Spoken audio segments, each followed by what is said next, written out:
Hi, my name is Karen Holmes. I'm the founder and director of the World Peace Organization for the One World Government. Today I wanted to talk about conflict resolution.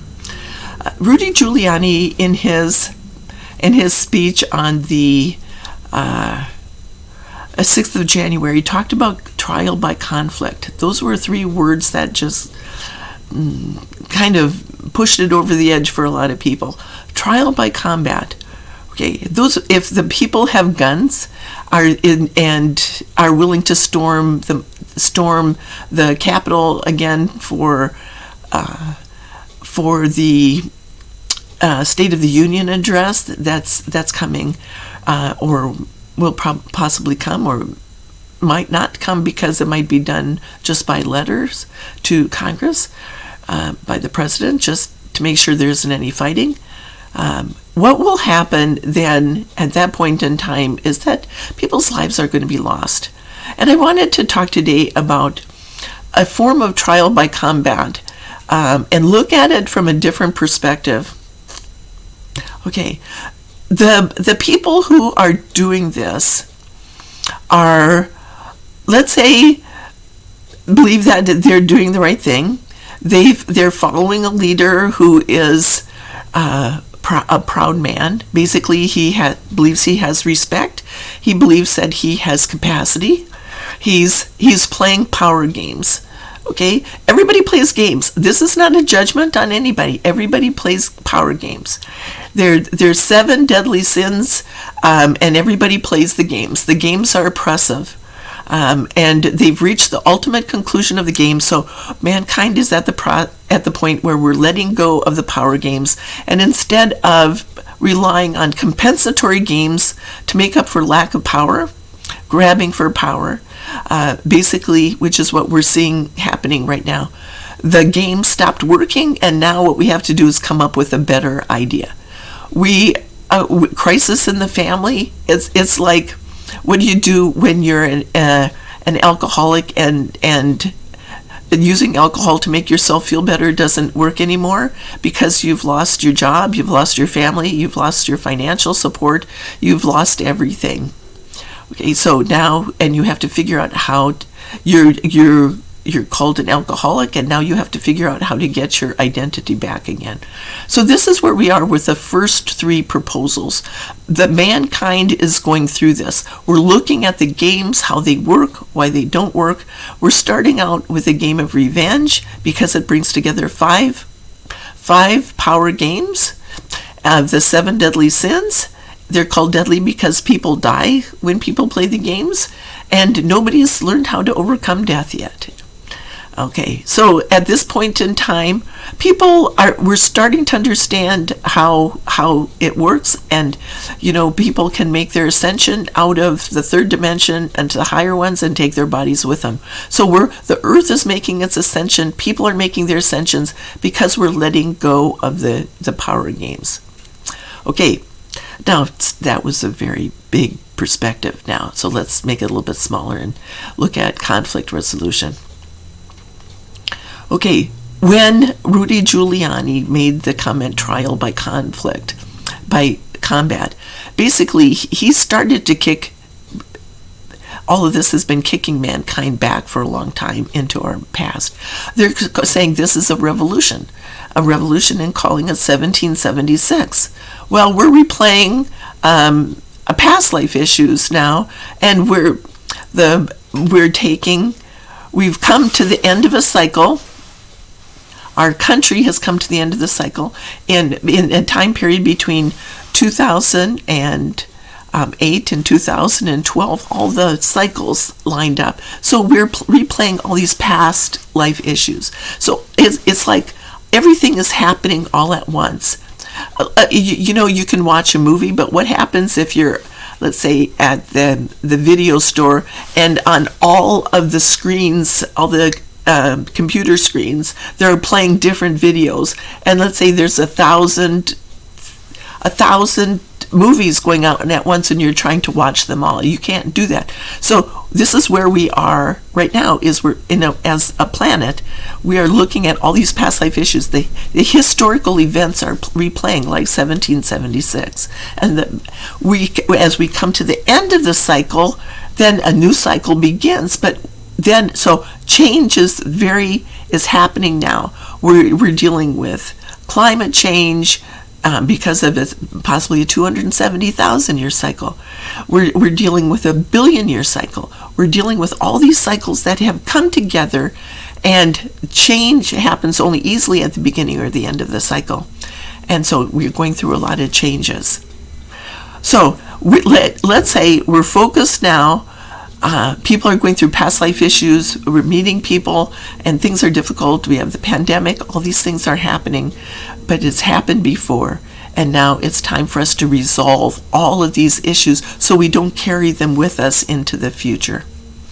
All right, so we're dealing with all these crises. We're dealing with crisis in the family, and then that creates like a swinging pendulum. We look at the crisis of the family, but then we have to come up with a plan. And what plan will it be? We're looking, like in Congress, that's what they do. They have a crisis, they have to figure out what the plan is, and they're always going back and forth between the crisis and the family, and then coming up with a plan.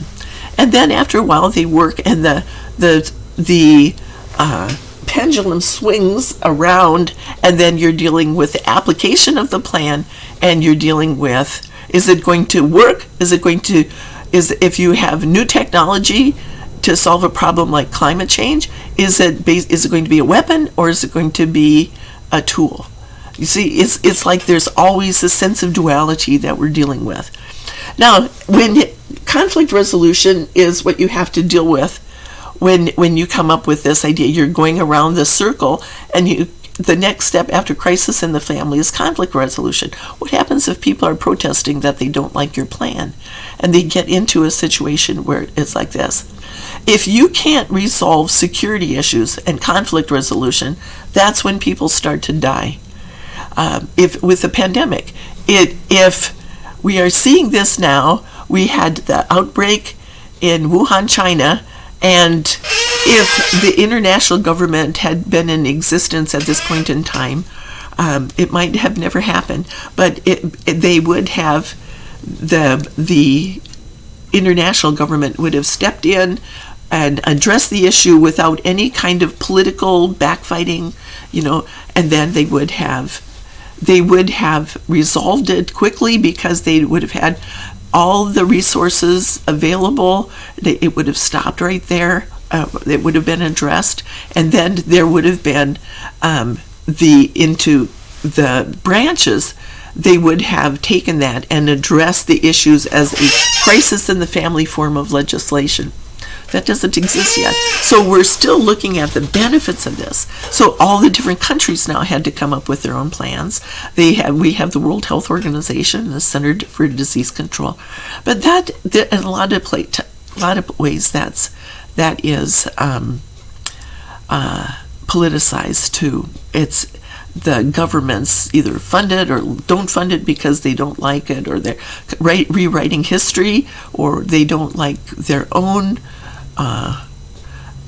actions and their own plans and strategies being scrutinized and judged.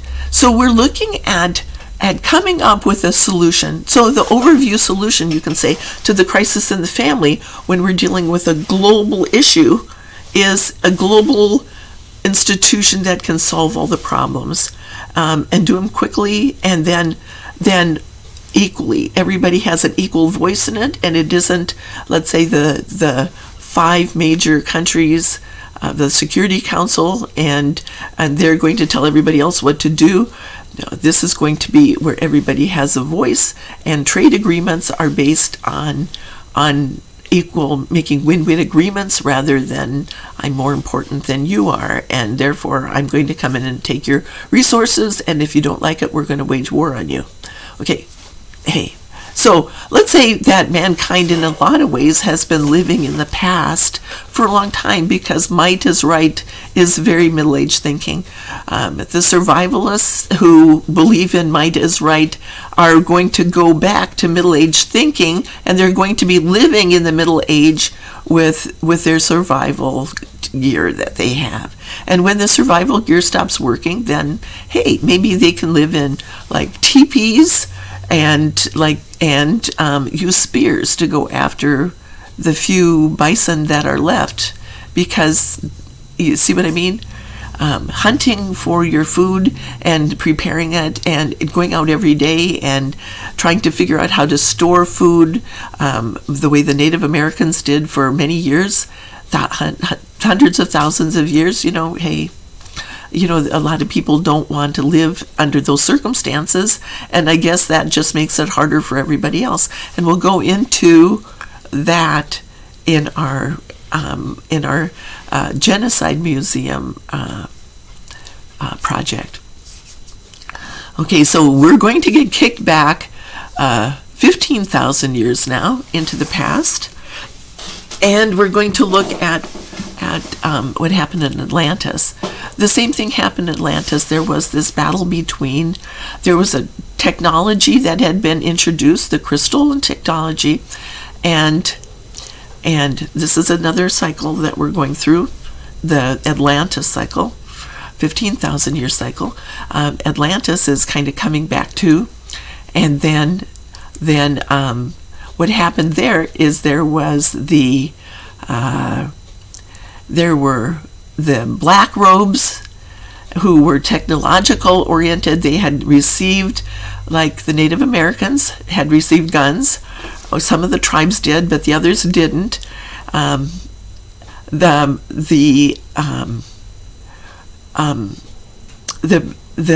black robes of Atlantis were technologically oriented, and they were using their crystalline technology to allow their flying machines to function. Okay, but what happened was they eventually got to the point where they thought, hey, we can use this technology as a weapon, and they went through the planet with their laser, basically, and they tried to use it on the Lemurians because there was a conflict there. We're going to stop the Lemurians from having a voice here, and we're going to just, punish them a little bit. Okay, so basically what it did was it tore apart the fabric of the planet. Okay, and then what happened was the continents went down. They wiped themselves off the face of the planet. But not before a group of Lemurians and a group of Atlanteans went to England. And they ended up introducing information to protect the information on conflict resolution, and so it didn't get kicked back even further than that. They held the knowledge, and then they were able to work with that group of people and start Stonehenge with conflict resolution. And that's where we are with now. The United States is in a situation now where the Republicans and the Democrats are fighting each other. And Rudy Giuliani and Donald Trump are not going to give up. They have their trial by combat, and they're concerned. The security people are concerned about the State of the Union address, but then over the summer, we have one set of people who have the guns and one set of the people who don't. So, is it going to be used as tools or is it going to be used as weapons? Okay, so now we are at Stonehenge. We've come up to the point of Stonehenge, and we're only 15,000 years in the past, and we are going to deal with this rite of conflict resolution. Stonehenge was able to function very well. It went stage by stage. The first stage was just with a bunch of poles in the ground. The second stage was where they took that step to the next level, and they explained about the standing stones were put up. They look like doors, and they are doors. And we'll talk to you about the world peace marketing strategy and how that is like the 5 doors in Stonehenge. And then we're going to take the next step. What they did then is they put up the other stones that make it possible. Then they were teaching people about the information. So the information that we have now with our books is like the information that they would have taught the 2 groups of that were the 2 kings and their warriors at that time period about conflict resolution, about revenge, how it works and why it doesn't work. Stonehenge was vandalized, and then that seemed to be the end of the era. And now what's happening is we are looking at the next one, and we are going to address this idea of conflict resolution in the next stage is looking at it as a way a genocide functions. That was when the series of hostile takeovers of England occurred. There were the Romans and the Saxons and the Normans, and each one of them came in, and they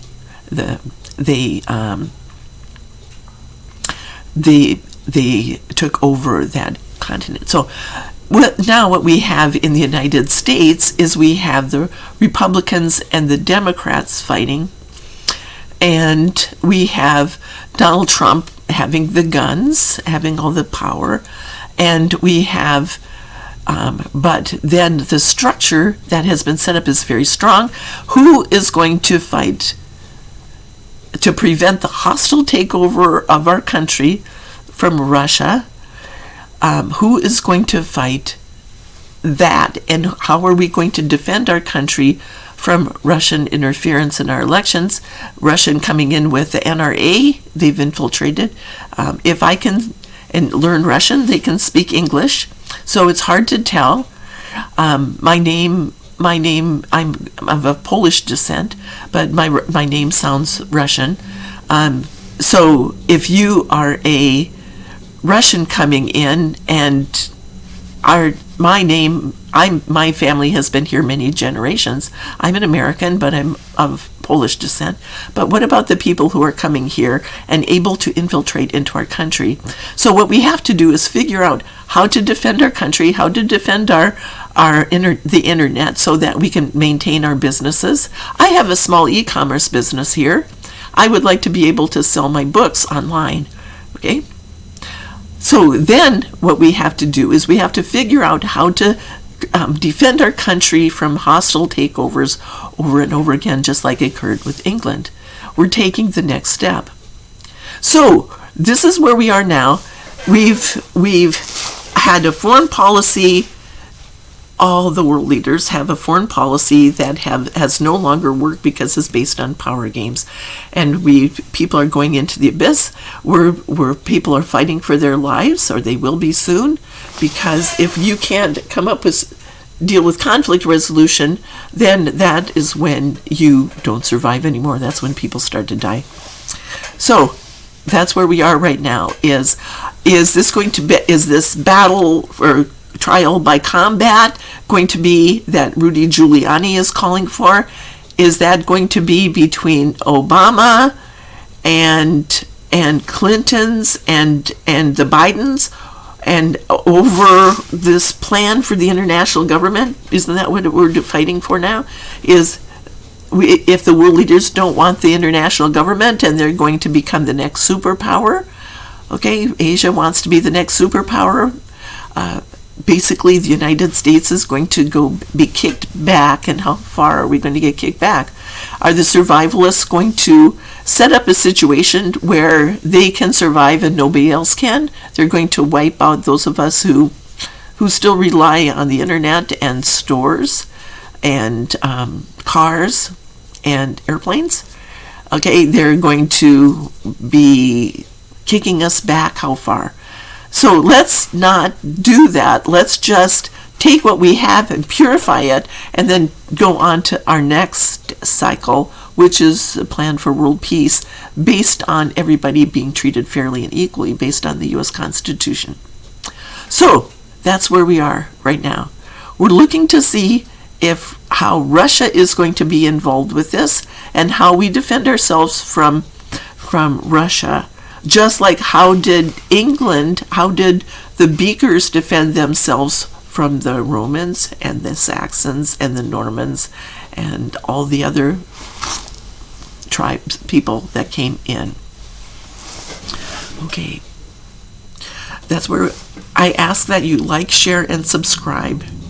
And most of all, share with your family and friends and join the debate, because if we're going to defend our country from Russian interference, the way to do that is by all supporting the plan for the international government. If the international government had been in place, like I said, with the pandemic, that would have been resolved very quickly. Let's resolve our crises in the family by in the international government. The global problems like global warming, they can come together, take politics out of it, settle disputes in court, and the average people, we can go about running our own businesses and doing what we love to do instead of standing up to defend our country.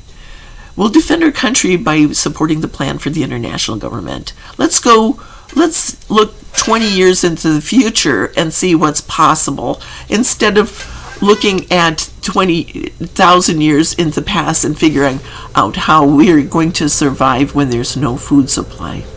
We'll be fighting over, the stores will go down fairly quickly, and we'll be growing our own food, and nobody's going to survive that. We'll wipe mankind off the face of the planet. Okay, we don't have to do, in fact, that's happened before, so let's not do that again. Okay, these are our lives. Like, share, and subscribe.